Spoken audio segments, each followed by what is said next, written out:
Hai semua, di sini saya akan menjelaskan tentang ikatan logam.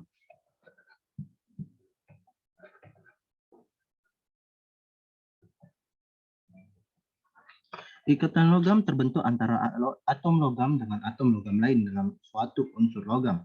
Ikatan logam terbentuk akibat adanya gaya tarik-menarik antara muatan positif dari ion-ion logam dengan muatan negatif dari elektron-elektron yang bergerak bebas.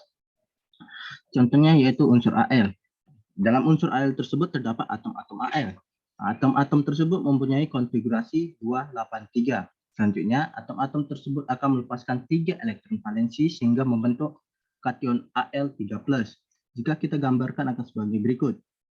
Atom-atom Al akan melepaskan elektron-elektronnya sebanyak 3 ke sekitarnya. Karena elektron tersebut bersifat negatif, maka elektron tersebut akan menyebabkan gaya tarik-menarik dengan kation-kation yang ada di sekitarnya. Gaya tarik-menarik antara ion positif dengan elektron bebas ini disebut dengan ikatan logam. Karena elektron tersebut bergerak bebas, maka akan menyebabkan muatan negatif di sekitar ion positif. Nah, muatan-muatan negatif ini juga disebut dengan lautan elektron. Selanjutnya adalah teori lautan elektron. Teori lautan elektron dikemukakan oleh Drude dan disempurnakan oleh Lorentz pada tahun 1916. Sehingga teori lautan elektron disebut juga teori Drude-Lorentz atau teori elektron bebas. Menurut teori ini, elektron valensi logam bergerak bebas mengisi ruang-ruang di antara kisi kation logam yang bermuatan positif. Contohnya bisa kita lihat pada gambar berikut.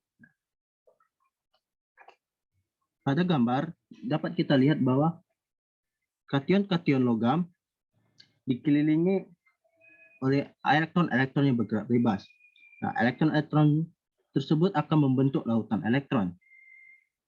Nah, berdasarkan teori lautan elektron, kita dapat menentukan sifat unsur logam.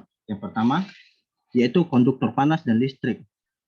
Listrik dan panas dapat mengalir di dalam logam karena adanya elektron valensi yang bergerak bebas dalam unsur logam.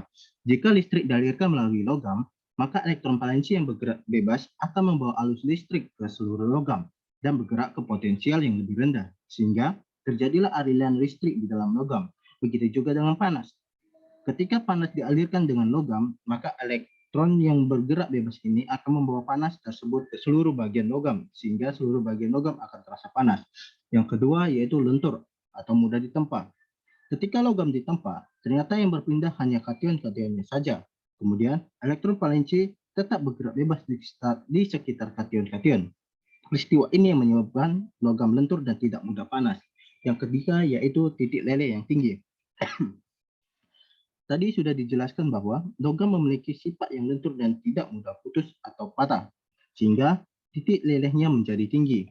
Yang keempat itu mengkilap. Peristiwa tersebut dapat kita lihat pada gambar berikut.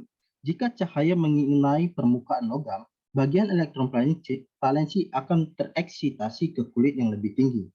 Saat elektron kembali ke posisi awal, maka akan dibebaskan energi dalam bentuk cahaya. Peristiwa ini yang membuat logam umumnya mengkilap. Baiklah, demikianlah penjelasan saya tentang ikatan logam. Semoga bermanfaat untuk teman-teman semua.